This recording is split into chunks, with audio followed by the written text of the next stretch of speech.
Welcome, everyone, to the Success Elevated podcast. As always, I'm your host, Hayden Lee, and I'm joined this week by a really special guest, Clint Weston, founder and CEO of VenConnect. Clint, thanks for coming on the podcast. Oh, Hayden, thanks for having me here. I'm so excited to be here. Thank you. Well, I really appreciate it.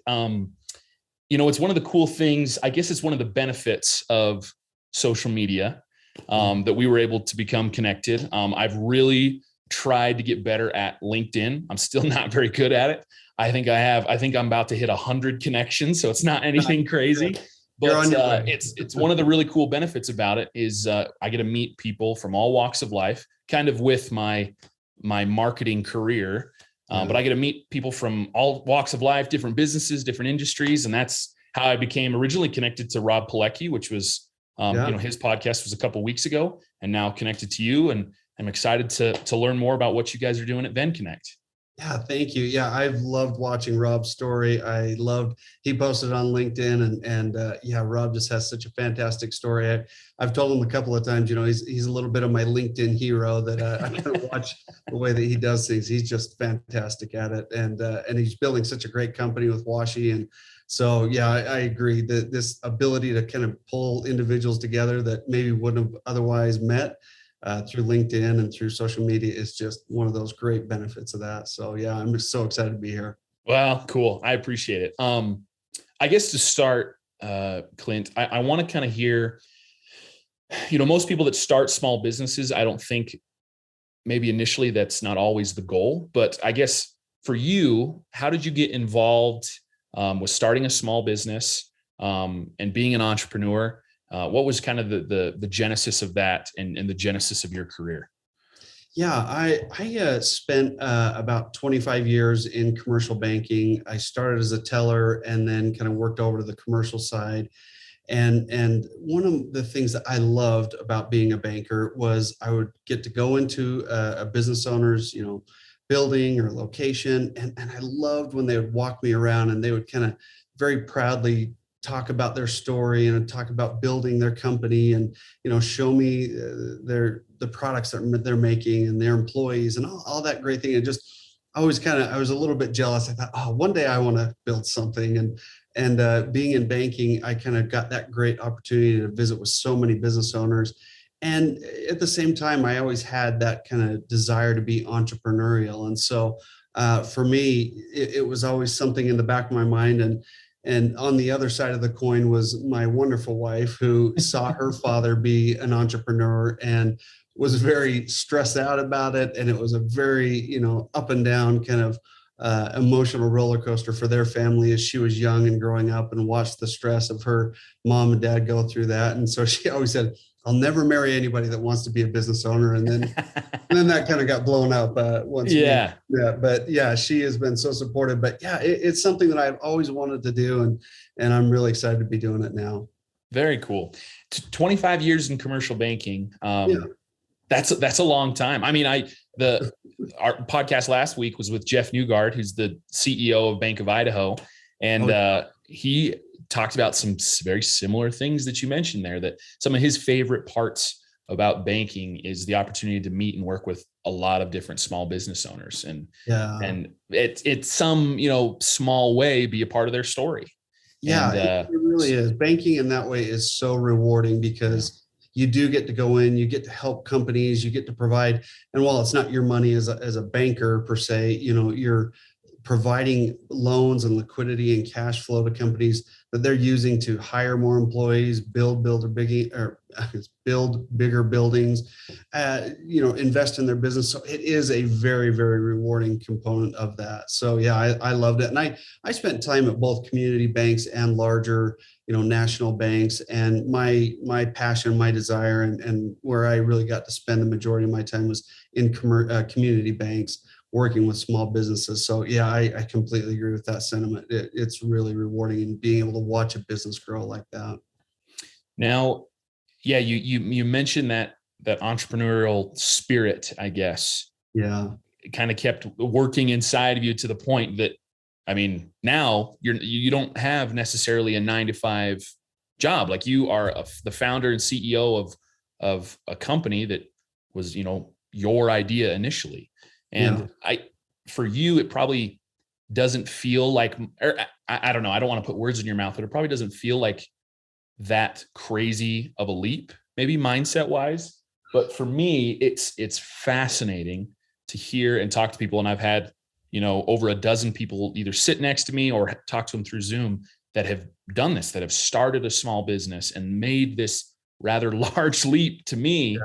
seemingly, to do it. And what was I don't want to skip too far ahead, but what was it that took for you to make that leap? Was there a moment? Was there a mindset flip or change? What was Yeah. it for you that made you want to make that jump?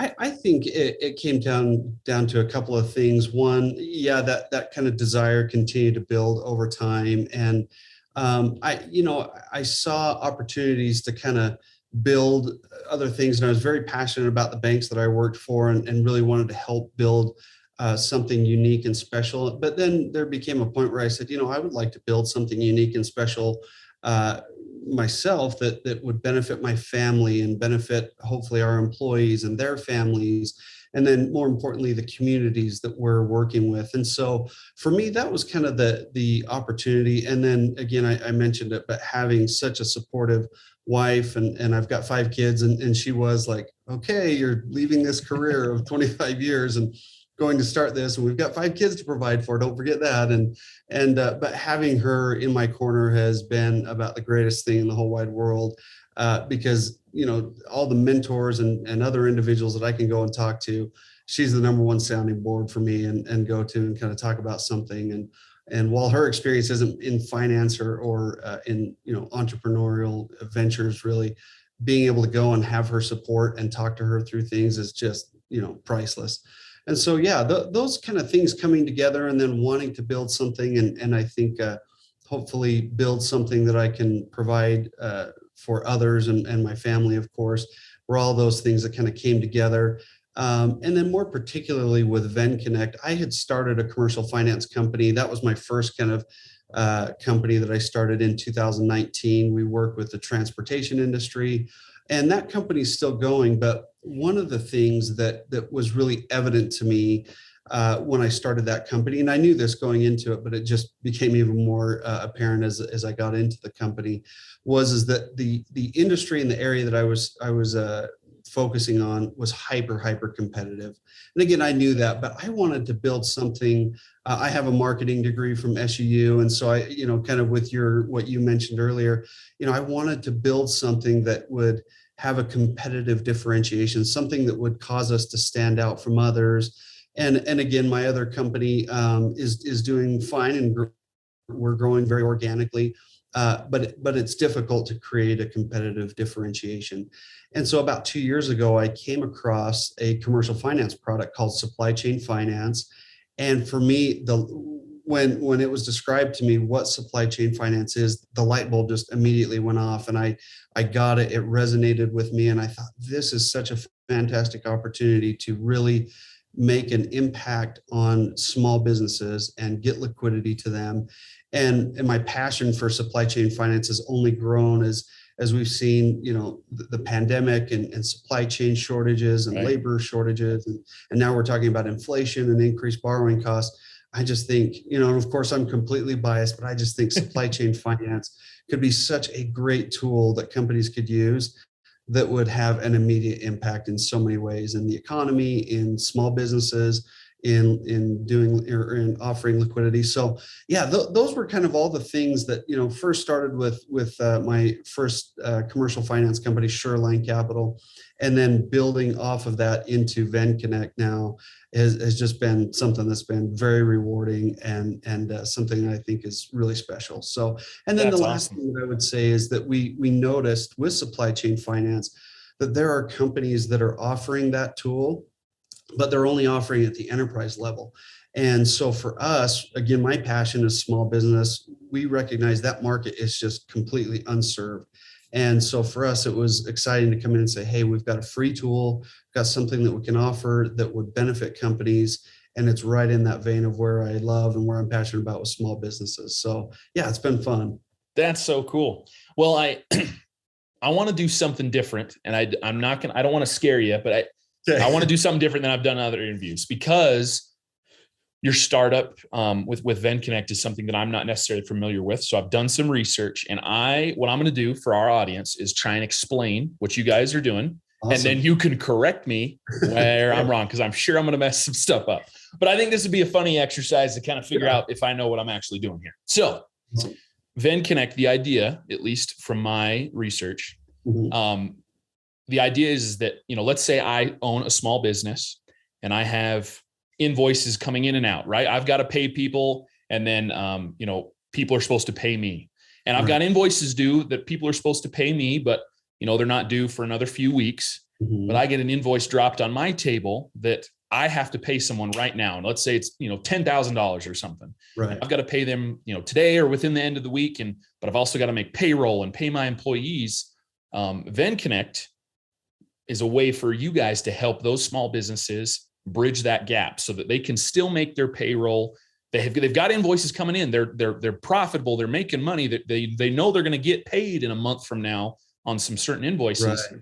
But to bridge that gap between now and then and still be able to make payroll is what you guys are doing at VenConnect. Is that, in the Reader's Digest version, is that it?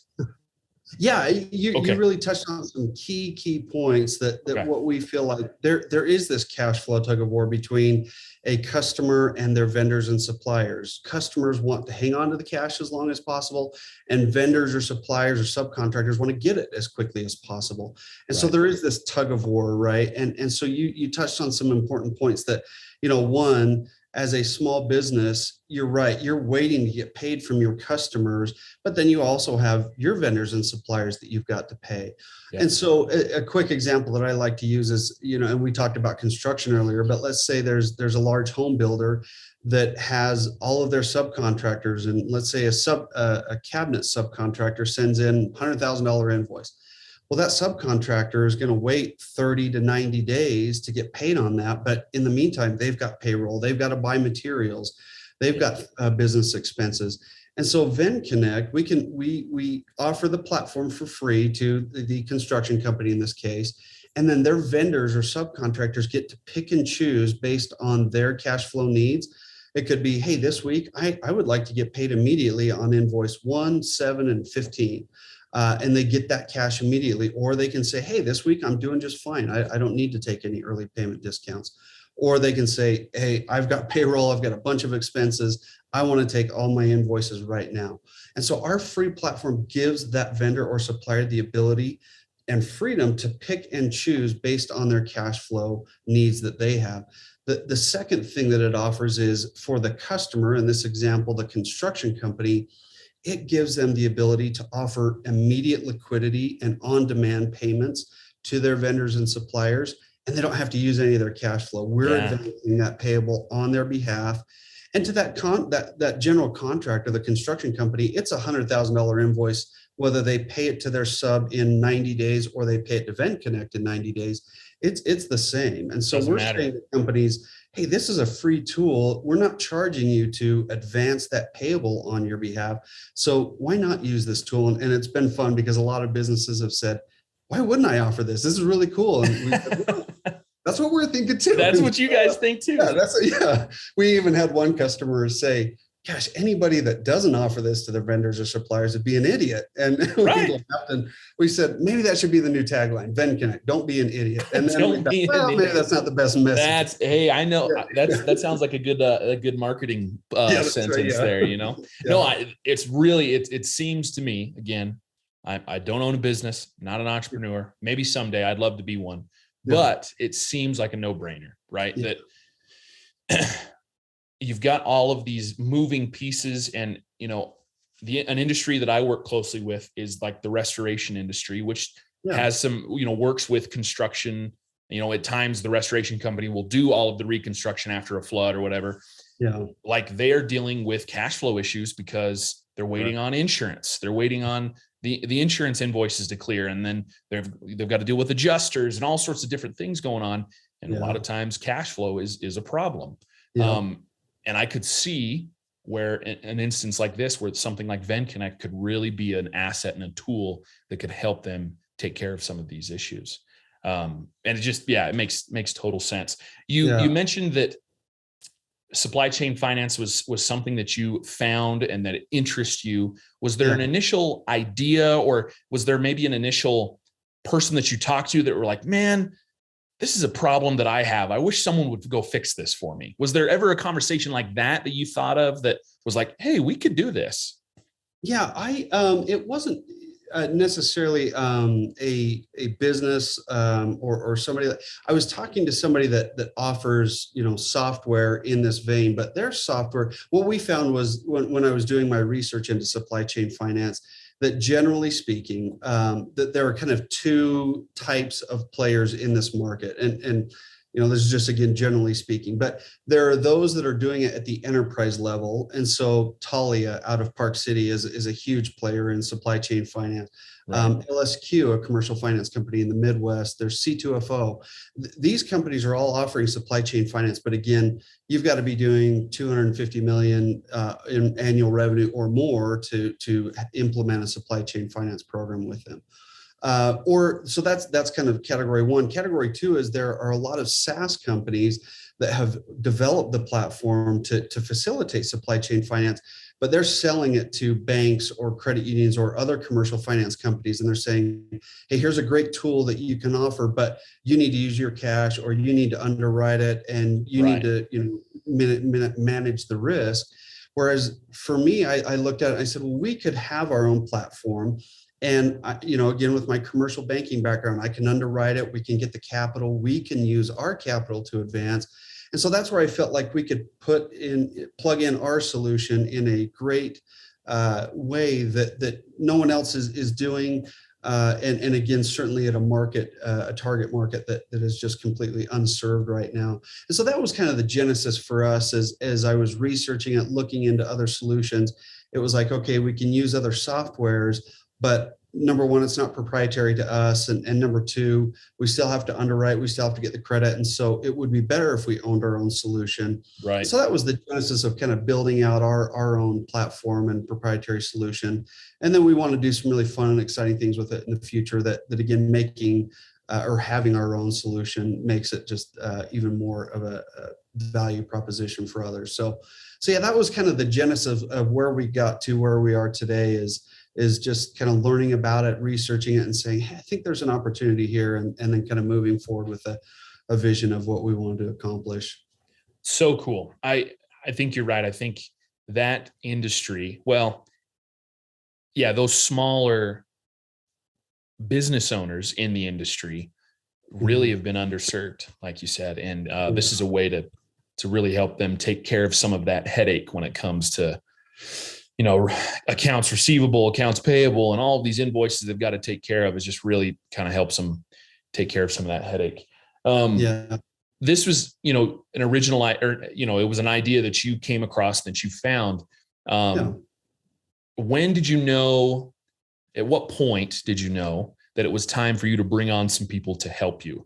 I would assume maybe initially it was just you, or maybe there was you and another individual, but when did you find out, okay, I need some help? Yeah, that's such a great question. I think such a great kind of analysis that any entrepreneur goes through. And it's such a difficult kind of pinpoint, timing in the building of a company to say, okay, when is that time?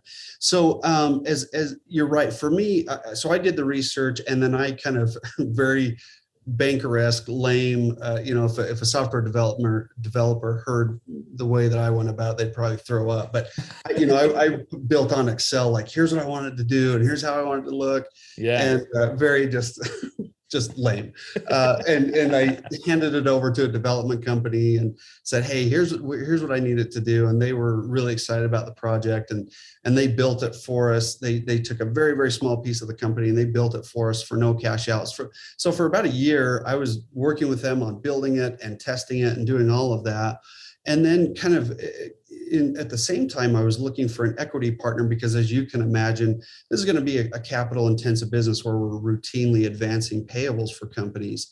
Right. And so I was looking for equity partners, and was very fortunate through just one of the, there's just I don't know, seems to be one of these things where hopefully it was some guidance from help on whatever, plane that you want to envision that's helping in this world. But I was talking to somebody, they said, no, it's not for us, but talk to this person, and just through a set of circumstances, ultimately met two individuals here in Utah that are fintech owners, not in this space, but in different spaces. And they, again, for them, it immediately clicked. And it just was very, fortuitous that we met at the time that we did and showed them. And so we were kind of working on those. And then we launched, we finalized our equity piece with them November of last year, and then kind of did a soft launch in January of this year, hired two business development officers. And that for me was about the time when I was like, okay, we've got the product built, we've got the equity in place. Now it's time to go out and start selling it and start acquiring customers. And so that was at the point where I kind of felt like, hey, I can kind of maintain it and manage it. But then, it's going to get to a point where, hey, I need some more boots on the ground and going out and selling it. And that's what we've been able to do. We've got 3 business development officers with us. And then a 35-year banker that I've known for years in just banking, and we've worked together at a couple of banks. His name is Jan Ackley. He's our chief credit officer, and he came along with us to kind of help a lot with the underwriting and oversight of the credit portfolio. So, yeah, it was kind of at that point when once we had the software built and tested, and then we had the equity in place, it was like, okay, now I'm ready to go get some people and bring them on. But that is such a difficult discussion and decision to have. Yeah. And it seems, again, not that I somehow know everything about this, but I've noticed a pattern with everybody that I've talked to about starting a business, owning a small business, that really large growth starts to happen when they start relinquishing some of that control. And it seems counterintuitive. It seems weird to do it that way, but almost consistently with every guest that I've had on, the moment that they decide, okay, I need to bring on some people to help me, almost immediately they start seeing significant growth within their company. And I'm sure you've probably noticed and will notice as things move forward that same thing. Was it hard for you to relinquish some of that control? It seems like for some it's harder than others. Yeah, I think there's always, and I think this is just kind of my nature and just kind of the makeup of who I am, is that, yeah, I think there's this element of, okay, this is my baby and I've been nurturing and feeding this baby. And there were points where it felt like maybe the baby was going to starve and wasn't even going to live. And right. Now it's, starting to learn to crawl or whatever. And so, yeah, there is that element of, okay, I can't do it all. And I've got to find some resources and individuals that can help me evangelize, if you will, the message and the product that we're trying to get out in the marketplace. And so, yeah, there is a little of that component, but I also, I firmly believe, I know I've got weaknesses. I know I've got blind spots in areas that I'm not strong in, probably more than I have areas that I am strong in. And so I'm actually kind of anxious and eager to find those individuals that will really help complement the areas that I am weak in, so that we can collectively build something really fun and cool here. So I'm looking forward to that. And then it's been a 4.5-year journey just getting it to this point. And so there is a little part of me that's like, I could give up a little control right now, just so I could have a little vacation or take a sick day here or there or whatever. You gotta relax a little bit every now and then. Yeah, that's right. You gotta give yourself some time to relax. No, yeah. You touched on some great things there. Everybody gets to that point where they're just like, gosh, I've got to get some help in here. And we all have weaknesses. Like you said, it sometimes feels like we have more weaknesses than strengths. But finding individuals and surrounding ourselves with individuals that are maybe the opposite of us and have different strengths, I think can really help us grow both individually and within our businesses professionally, right? Like I think it's kind of a double-edged sword there. Before there's the big picture things that I kind of want to eventually get to, but before we get there, you highlighted one cool thing that I thought was super unique, that I think a lot of people that have maybe some kind of software idea don't realize, but you found a development company that didn't ask for cash up front. Yeah. I thought that was a really cool thing. If you wouldn't mind, take a few minutes and talk a little bit about that. Was that unique, or are there lots of development companies that'll do that? I guess I was super fascinated by that. I didn't realize that was even an option for people that have ideas like this. I certainly, I think it's tough. And again, I'm speaking from the entrepreneurial side rather than the development side. The discussion that I've had, I think there's always some level of interest from software development companies if they can acquire a portion of the company. The difficult thing is now, for speaking probably from the software development side, is they're going to be pitched ideas and they're going to hear ideas all day long. And they take a great risk in spending, the software development company that I worked with, they spent a good year, maybe 15, 16 months working with me on building this. And so that's a lot of labor. That's a lot of time, energy, effort to put that together without cash. And so it is a risk on their side. And I think it's a tool that is there, but it's probably not something that they're going to just, find software development companies beating down entrepreneurs' doors saying, yeah, we'll do it for free. It's a big risk. For me, there was also a personal component. I knew there was an individual that introduced me to his father that owned the company. And so there was that personal connection, but I talked to others that, they were like, yeah, but again, it seems like if they are going to do that, they also want a big chunk. And that's where I think having a good personal relationship was a great tool for us to be able to build something and let them see the benefits of it, but also make it feasible for us to kind of have equity in the future for future VC or other equity partners that were bringing cash to the table. So yeah, it was a great tool, and I think is something that can be used, but probably on both sides of the equation needs to be used very, judiciously and and you probably had to. You probably thought it was a dumb way to do it, but having all of your idea very well detailed out, even in an Excel spreadsheet, was like you. I probably couldn't go knock on somebody's door and say, "Hey, I have this idea," and chicken scratch on a piece of paper. Like I probably need to have somewhat of a better idea, and a little bit better game plan lined out. And it sounds like that. You really had that ready to go. And I don't know. I wanted to make sure I touched on that. It just sounded really fascinating. I think it's a great tool, and I think it's something that it doesn't hurt to ask. Certainly, no. But again, it would. I think it's a great tool that entrepreneurs should kind of look at and possibly use as a way to get what they want developed or get their product, put together without hopefully any cash out or very minimal cash out. So gotcha. Well, that's awesome. Okay, there's a phrase that gets thrown around a lot, and we talked about it right before we jumped on the podcast.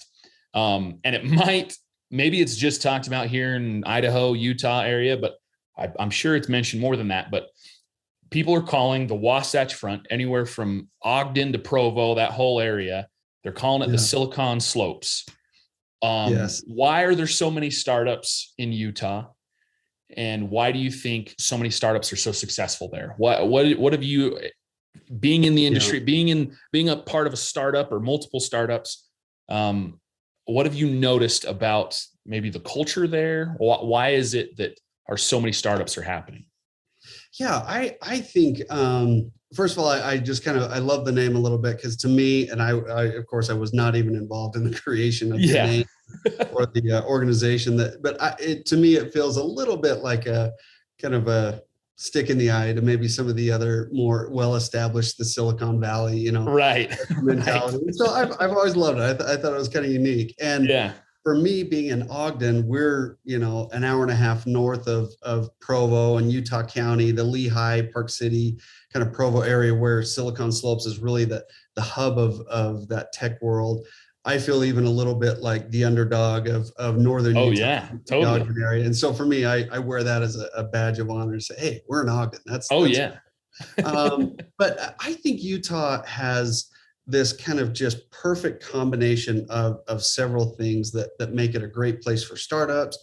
And these are in no particular order, but just kind of thoughts off of my head are that, Utah is a very strong pro-business state government, has a very strong state economy, low unemployment. And then, it's of course increasing with the tech boom that we've seen, and then just, the rise in real estate prices. But Utah has been, generally speaking, historically, a very affordable place to live. And so having kind of that affordable real estate, both commercial and residential, has been helpful. And then I remember reading a statistic that I think the state of Utah has more tech degrees per capita than any other state in the nation. Oh, wow. And so again, there's kind of this perfect, set of combinations and factors that are playing into this. And then I think, not that Utah has a monopoly on this at all, but I think Utah's kind of family-friendly environment is really the antithesis, if you will, of the kind of East and West Coast mentality and lifestyle. And so Utah, with its kind of just diverse geographic kind of look and feel, you can be skiing in northern Utah, and then 4 hours later you can be, down in the Red Rocks of St. George, or right, doing Jeeps in Moab or whatever.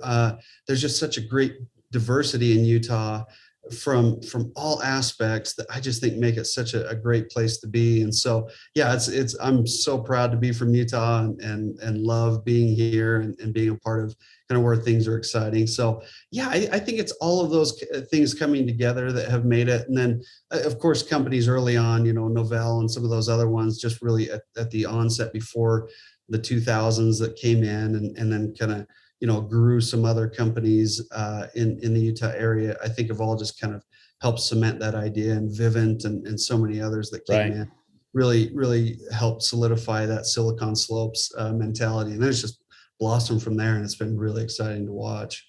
No, it's fascinating seeing, outside looking in here from Idaho, but yeah, it just seems like there's just this explosion of entrepreneurial mindset, I guess, down there. And it's really cool to in some small way get to talk to people that are a part of it. And Vivint and Qualtrics and all of these companies that are, even maybe companies that weren't founded there are seeing exponential growth because they've, placed a facility there or whatever it might be. Like there's just all of this constant, consistent, massive growth. And it's fascinating. And I think your insights are really spot on there. I think there's some, the family oriented thing. Again, another consistent through line that I've seen through all of the interviews that I've talked to, business owners and entrepreneurs have a great support system. And a lot of times it comes from family, but sometimes it's from friends, whoever it might be. But, the state of Utah, there's a lot of family oriented people there. Yeah. They have great support systems around them. I think that's only going to help them want to, start a business or grow a business, because they know they've got people that are in their corner that are trying to help them. And I think to hit on that, I think a lot of people gloss over that, but I think that's a really important thing to hit on, and really cool. No question. Yeah. 100%. With all of that, with that mindset, with where you're located, Silicon Slopes and all of this, what do you think is the future of VenConnect? What do you see as the future of VenConnect going forward? Yeah, I kind of put a lot of thought into that, kind of in those building phases. And the first thing, and I made this part of our mission statement, but the first thing that was really, really important to me was I want to build a company that our employees and their families and our community and our customers can really be proud of. And so for me, that really is kind of a key goal, is to make a company that is doing good in the world. And, I really want doing good to be a part of our culture and what we're doing here. Right now, we're a baby crawling, learning to crawl, and we've got a long ways to go before we jump into some of those kind of initiatives and things that I want to build. But for me, at the heart of this is, it's like, I want employees and their families and our customers and our community to be really proud of the company that we're building. And then, I think also coupling that with my passion and love for small businesses and taking that banking background and being able to say, hey, we can really do some good and this goes back to that discussion that you were talking about that you had earlier, about, it's a very rewarding process to just be a very small key, if you will, or a very small piece in entrepreneurs' puzzle, to be able to say, hey, we provided liquidity and help them do X, Y, and Z. And so for me, that passion is really translating into wanting to build something here that will really make a difference for small businesses. I'm a capitalist at heart. We all, get into this because we want to make money. Of course, we're for-profit businesses, but at the heart of it for me is I just really want to do some good. I want to do some good by our employees and their families. I really want to do good by customers and help them build what they're passionate and their dreams are. And offering liquidity is a great way to do that. So that's how I envision growing VenConnect. And then, I'm probably less worried about, exits and acquisitions and multiples. And I know all those things are important, but for me, I'm just kind of, hey, I want to build something that we're all going to be really proud of, and that will be something that we can look back on and say, hey, we did some good. Maybe awesome. We didn't solve all the problems of the world, but we did a little good. So that's that's great. That's a refreshing thing to hear, to be honest with you, Clint. I think a lot of people get into startups, and it might be the one, I want to phrase this correctly. It might be the one downside to the Silicon Slopes that I've seen. And it's not unique to the Silicon Slopes. It's everywhere in business, but that it's just about the money. Like, just let's make a quick buck. Let's build a company and sell it 2 years later. Let's just do that and be done. Yeah. And it's refreshing to hear you say that, like, your goal is to do something good. And just from getting to know you briefly, I really feel like that you guys are setting yourselves up to do that. And I'm excited to see the future of what you guys end up doing. And it's fun to be a fly on the wall. It's one of the great things about LinkedIn is I get an opportunity to be a fly on the wall for a lot of businesses, and for, doing what I do for work, doing marketing for all sorts of clients all over the country. I get to be a fly on the wall and watch people grow. And I'm excited to see what the future holds for you guys at VenConnect. Thank you. We're excited as well, but yeah, we're so excited to be a part of this and get to share our journey and our story. And so, yeah, we're excited. Well, very cool. I don't want to keep you too much longer, Clint, but I've really appreciated your conversation today. I want to finish with the same 3 questions that I ask all of my guests. Just to start with the first one, is there a book or a podcast right now that you're reading or listening to that you're really enjoying? Yeah, I love biographies, and so I just finished M. Russell Ballard's his Anxiously Engaged, and he obviously has a religious calling that's just taken his whole life, but he was a very successful businessman and entrepreneur, and that was really kind of an exciting component of his biography. And I just finished that one. I love that one. And one that I just kind of continually pick up and reread is Simon. I hope I'm saying his name right. Simon Sinek. That Start With Why. Yes. Yeah. I love that book. And I just think any entrepreneur that wants to really just zero in on why are we doing this and what is the purpose, that book is just phenomenal. I love that book. So yeah, those were the couple that came to mind. I did finish that. Speaking of kind of the Silicon Valley, I did just finish the podcast of Elizabeth Holmes, and the whole Theranos. That for me was just fascinating to look at and to learn from the group think. If anybody wants to do a study on group think, it was just kind of like, to me at least, I'm uneducated and just listen to a podcast, but this idea that it was like, well, yeah, I'll invest because so-and-so is on the board, or I'll invest because so-and-so is invested. And there was like no due diligence, no real, pushing back and just, well, it's got to be okay because, Walgreens is involved or whatever the case may be. So that for me was just really fascinating. So yeah, those were some recent ones that I've been really interested in. Very cool. We've done this. I think you'll end up being our 15th episode. And, I haven't heard any of those books suggested yet. So that's awesome. Yeah. I've got a long list of books now I got to read. And it's only going to get longer, and I love it. So thank you. Question 2, I know as a business owner and as an entrepreneur in the startup environment, there's no such thing really as a 9 to 5, but at the end of a long day, what do you do to relax, recharge, and just get ready for the next day, refresh yourself? Yeah. The first and foremost, being with my wife and kids, that totally recharges my batteries. And that is my ultimate source of happiness and joy. The other thing that I love doing, and this sounds lame because I'm turning 43 next week, and it's like, come on, give it up. But I've been playing the drums since I was in high school. That's awesome. And so now I'm in this old dad band where we're old and fat, and we do covers, and but I play the drums at night too, and that's a good aggression releaser. But yeah, those, being with my family and playing the drums, those are a couple of things I love to do that really help me kind of unwind. That's awesome. Rob called, I can't remember exactly how he phrased it, but he found the best way for him was to just find something that he could completely just shut his brain off.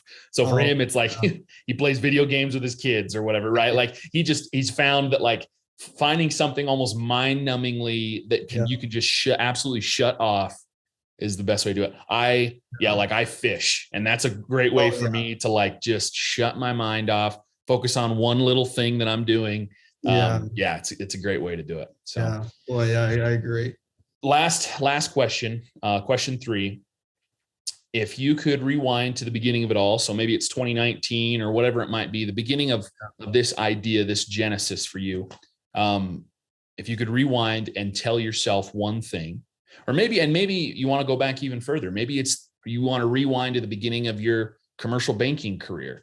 Yeah. But if you could rewind and tell your younger self one thing, what would it be?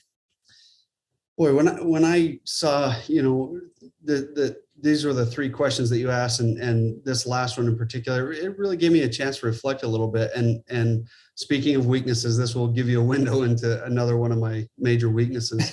So I would tell myself back then the same thing that I'm trying to tell myself now, which is patience. And maybe even more in particular, patience about steps that take time, and there's really not a way to get through them faster. And maybe what I mean by that is, looking back early on my career as I started to progress in banking and would maybe get promotions or different things, I felt like this desire of wanting to prove myself or show that, it was a good choice they made in promoting me. And maybe I always kind of wanted to do more. In some ways, just maybe being overly candid, just was maybe too anxious about kind of being more, doing more. And I recognize now that I wouldn't be able to be in the place that I'm at right now in building this startup had I not learned some great lessons in college. And not that college is where everybody needs to go, but for me, learning some of the financial fundamentals of accounting and finance and even marketing, those things are still foundational principles that I rely on today. And then, the experiences that I had in this job helped me prepare for the next one. And I wouldn't have been able to have that experience or that knowledge without having to go through it. And so again, this idea of, you're going to get to where you ultimately want to go, but it's going to take you longer than you want it to, and it's going to be harder than you want it to be. And so this idea of patience is one that just, again, a bane of my existence and one I'm terrible at, but that's really what maybe advice or thoughts that I'd give to other entrepreneurs is to say, it will come in due time, but you may have to spend some time learning lessons and going through experiences that will ultimately benefit you and be for your good as you now are in the position that you are. And so that's one thing for me. Wish I had more patience, and I'm trying to tell myself to have more. Oh, that's awesome. No, patience is a tough thing. Patience is very, very tough. And, but I think if more entrepreneurs had that willingness to be patient, I think there'd be a lot more successful people. And I think that's a great quality to want to focus on. And Clint, I'm fascinated with what you guys are doing, and I really, really appreciate you reaching out and coming on the podcast.